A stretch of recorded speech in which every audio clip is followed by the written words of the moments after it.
At my parents' 50th wedding anniversary, my brother stood up, glass in hand, and declared to the room, "We've all decided. Jake keeps the memories, and I take the $1.9 million lakefront property." My mother applauded. My father grinned. My aunt chimed in, "That's only fair." No one glanced my way. I didn't protest, didn't question who we all included. I just lifted my glass, let the silence grow heavy, and said, "Well done, brother. I'll claim what's mine." Then I smiled, calm, composed, like someone who'd already made up their mind, because I had. I wasn't there to argue. I attended out of duty, maybe a flicker of hope. I'd reserved the venue, paid the $4,300 catering bill, hired the band up front because Dad said their budget was tight. I even ordered a custom cake, their wedding date carved in gold. Yet in the speeches, my name wasn't mentioned. Not as a child, not as kin, just as a facilitator. I sat through the toasts, the laughter, the way they chuckled when my brother said he never cared for the lake house anyway. "No wife, no kids, what's it for?" they roared. Even Grandpa Joe averted his eyes. I didn't. I took a bite of the pricey steak, dabbed my napkin, and stayed silent, because I'd already felt the change, the gears turning, not anger. Not even pain, it was clarity, sharp and unyielding. The kind that settles after years of being acknowledged but never truly seen. They didn't want me at the table. They wanted what I provided, so I left early. No fuss, no scene. Just a nod to the server, a memo to my assistant. "Tomorrow, catalog every contribution I've made to that house." They wouldn't see the reckoning coming, because to them I was always the dependable one, the problem solver, the benefactor, the shadow. But that night I stopped being a ghost. I started keeping records. I didn't sleep that night, not from distress. I'd moved past that long ago. I stayed awake, reflecting, not on moments but on patterns. The lake house wasn't the first time they divided my contributions from their rewards. I recalled covering my sister's $9,800 wedding venue, only for her to laugh when I asked why I wasn't told, saying, "You're single, childless, might as well be useful." I remembered driving 6 hours for Christmas, only to find my place given to a neighbor. "She's alone this year," Mom said. "You'll manage in the kitchen." The kitchen. When I left quietly without a fuss, my sister texted, "Can't handle being sidelined, huh?" I remembered opening my banking app that night, halting the mortgage aid I'd been providing. The streaming subscriptions, the shared Prime account, all gone. Then came their text at 9:04 p.m. that same night, the one that shifted everything. "We've discussed it. You've always been a letdown. You ruin every celebration, every gathering. We don't want you anymore." That was their version of resolution. No surprise the lake house felt like the final jab. To them I was never family, just the financier, the emotional workhorse, the troubleshooter, the safety net. I paid for the $12,400 landscaping that made their anniversary party possible. I wasn't invited. When I asked, my aunt said, "Oh, just immediate family." "You get it?" When I stopped the payments, Dad texted, "Don't be so theatrical." That was their go-to, wasn't it? "Don't be theatrical." As if years of quiet support could be labeled as tantrums the moment I stopped giving. I recalled canceling my sister's wedding, not out of spite, but because she treated my money as her birthright, like I didn't count. They always framed it as love, as if I was helping, but they meant I was useful, silent, compliant. Never saying no, and I didn't for years, because I wanted them to see me. I thought if I gave enough, fixed enough, funded enough, they'd finally see me as more than the one who didn't fit. But they only saw utility. I gave, they applauded. I provided, they split it among themselves. I showed up, they mocked me for fun. Every family event, every meal, every milestone, I funded the facade. The illusion of a perfect family with a flawed son who asked for little and gave more. They never said thank you, not once. They assumed I'd keep returning, keep transferring funds, keep ignoring their slights, but I noticed. I remembered how they ignored my injury, how Mom told friends, "It's okay, he's got one good arm." As if that made me functional. I remembered my brother joking, calling me cyborg every Thanksgiving like I was a parlor trick. I remembered Dad saying, "We're not tiptoeing around because you had a rough year." One rough year, that's what he called the decade I spent rebuilding myself. That's the pattern. They don't think I matter, but they need me. They want the benefits without the person, the support without the recognition. I used to think they didn't realize how much I gave, but they knew. They banked on it. That's why the lake house wasn't a shock. It was the final proof. And as I stared at the bourbon in my hand that night, I decided I wouldn't keep giving. Not my money, not my silence, not my presence. I'd reclaim everything. Because I was no longer the son who returned to fix things. I was the son who came to pull the plug.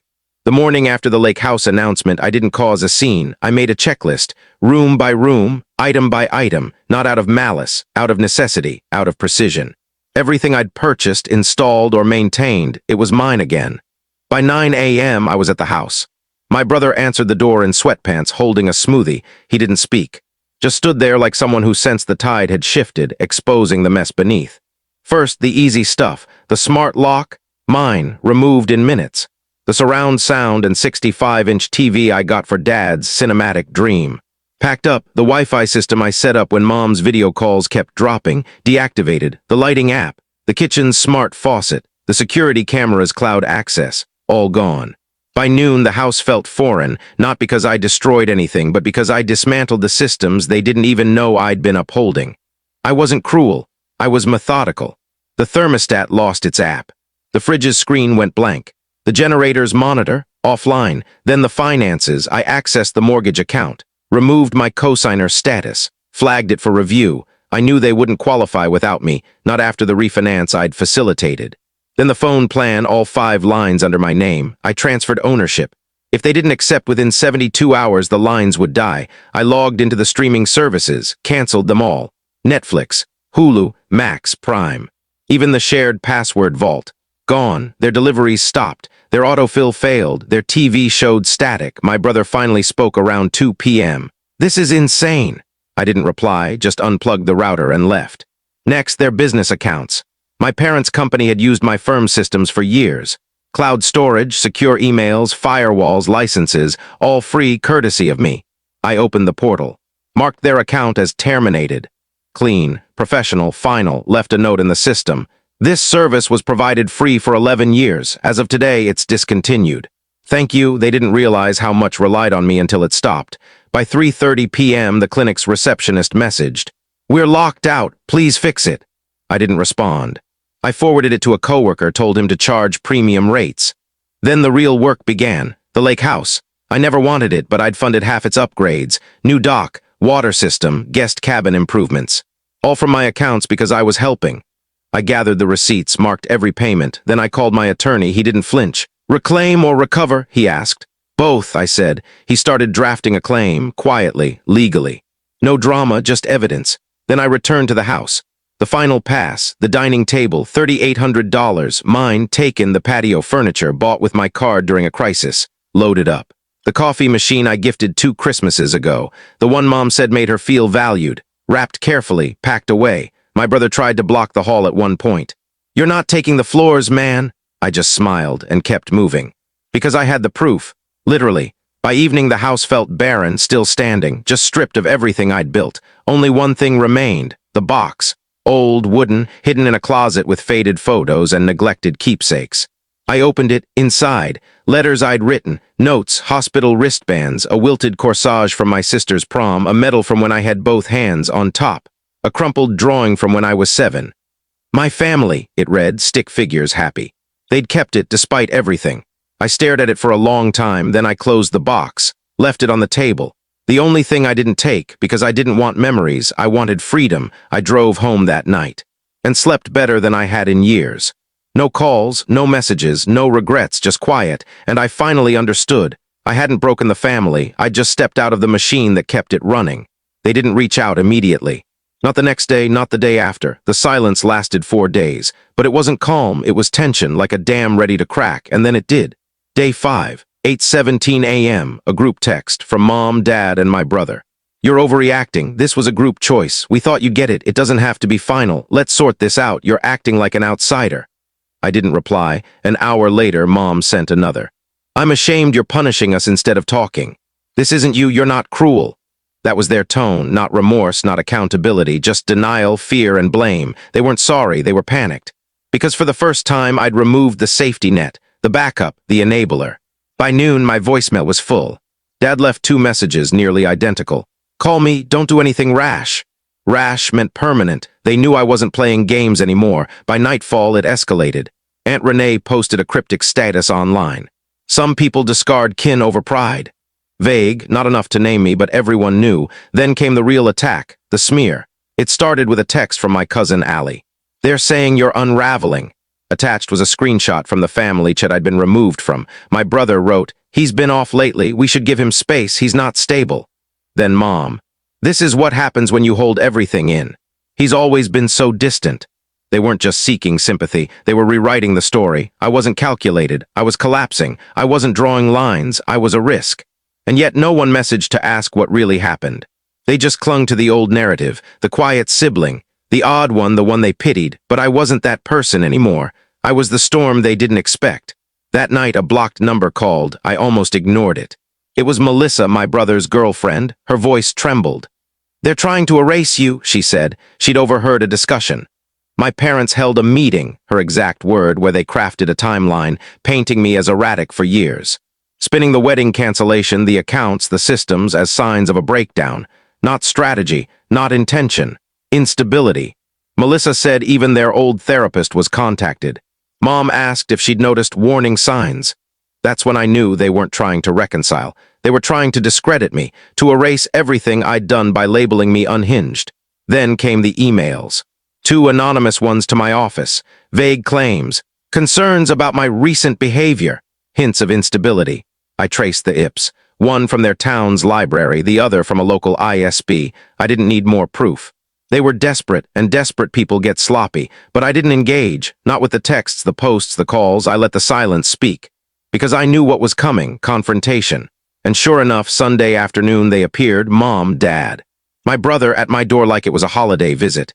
They didn't ring the bell, just stood there, 3 players waiting for their lines. I let them wait 2 minutes. Then opened the door, didn't invite them in. Didn't smile.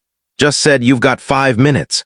Mom started crying instantly, not from sorrow, from being exposed. She wasn't sorry, she was trapped. She launched into a speech about family, miscommunications, how things had spiraled. Dad followed. "You've always been intense, but this isn't you." My brother stayed silent, jaw clenched. I waited, then I said it. "You're not here because you care, you're here because the system's down. And you don't know how to function without it." Silence. Then I looked at Mom. "You let them call me unstable." At Dad, "You stood by." At my brother, "And you started it." That's when my brother snapped.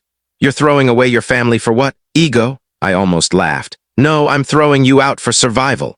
They weren't used to this me, the one who didn't waver, the one who didn't need their approval to walk away. Mom tried one last plea. "We're your family." And I said, "You were, now you're just people I used to fund." Then I shut the door. They didn't knock again, didn't yell, just stood there, stunned, lost. Realizing the machine they'd built around me had crumbled. And they had no clue how to rebuild without me. They didn't expect me to go public. That was their final mistake, thinking I'd stay silent, that even if I pulled the systems, the funding, the support, I'd still shield their image. They thought my silence was devotion. It wasn't. It was restraint. So I opened the vault first, the post, a simple caption. "For those wondering why I stepped back, here's what my silence hid." Attached were screenshots. The chat where Mom called me unstable. My brother's text labeling me a lost cause. The canceled invoices I'd paid. The defamatory email traced to their network. No commentary, no hashtags, no anger, just evidence.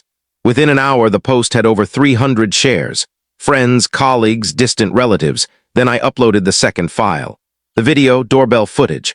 Mom in my driveway, Dad behind her, throwing stones, swinging branches, yelling. The same people who claimed I was unraveling, now screaming, "We gave you everything."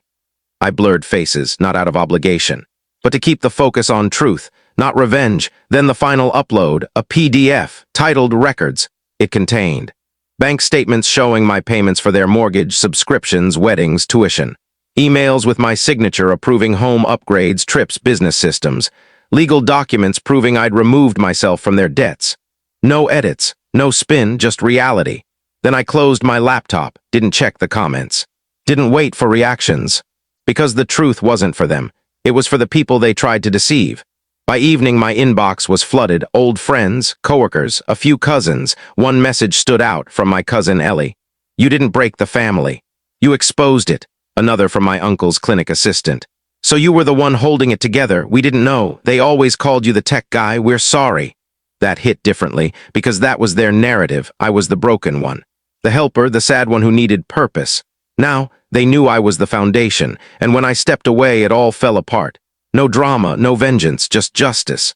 By the next day, Mom had deactivated her social media. Dad's email had an auto-reply. "Out of office indefinitely."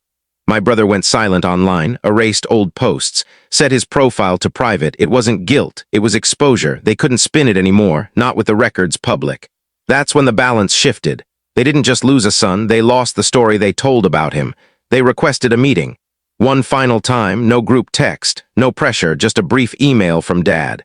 If you have 10 minutes, we'd like to talk, no drama, just closure. It felt scripted, polished, like they'd hired someone to refine their apology. I didn't respond, I showed up. Same house, same driveway. Same door I'd left months ago. My brother wasn't there, just my parents, waiting in the living room like it was a staged mediation. Mom stood when she saw me, eyes already wet.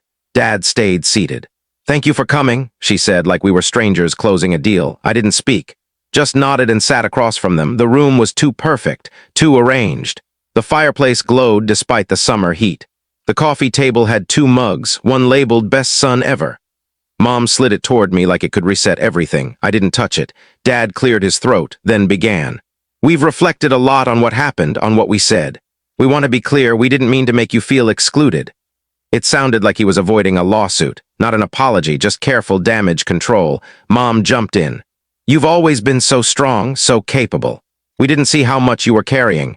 They didn't see, that was their refrain, not we dismissed you, not we exploited you, just oops. We didn't notice, I let them talk, let them list their regrets. Their sadness about the fractured family, they mentioned therapy, rebuilding trust, starting over. They used every word except the ones that mattered. We were wrong. We were cruel.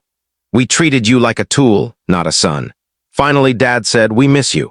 Then silence, waiting, and I gave them what they didn't expect. I stood, calm, steady, and said, "You don't miss me, you miss the systems, the funding, the version of me that paid, stayed quiet. And let you think it was love." Mom gasped. Dad blinked like he'd been struck. I didn't stop. "You let them call me unstable," I said to Mom. "You let them lie, and when I stayed silent, you called it harmony. It wasn't harmony. It was me surviving you." To Dad, "You taught me loyalty meant service, that love was earned through giving, but it wasn't love, it was utility." They tried to cut in, I kept going. "You don't get to ask for forgiveness after years of casual cruelty. You don't get to call this a mistake. It was a deal, and I ended it." Mom started sobbing, not soft tears. Loud, wrenching cries like she was begging for absolution. I didn't move, she whispered, "But we're still your parents." And I said, "You were, and you spent that role like a blank check. Now it's bounced, and you're the ones who defaulted." Dad stood. He looked older, frailer, like he'd shrunk. He said, voice cracking, "So that's it, you're done." I met his eyes. "No, I was done the night you gave my seat away for flooring deals. This is just me switching off the power." They had nothing left to say, and I didn't wait for a farewell. I walked out, past the outdated family photos, past the fireplace kept burning for show, past the fake mug that said Best Son. I closed the door, didn't slam it, just clicked it shut like a book closing. That night, Mom sent one last message. "You'll regret this someday, family is forever." And I replied with the truth they never expected. "No, family is earned, and you returned it broken." Then I blocked her number, then I slept, no guilt. No noise, no weight, no pressure, because I didn't just say no to them. I said yes to myself for the first time in 20 years, and that at last was enough.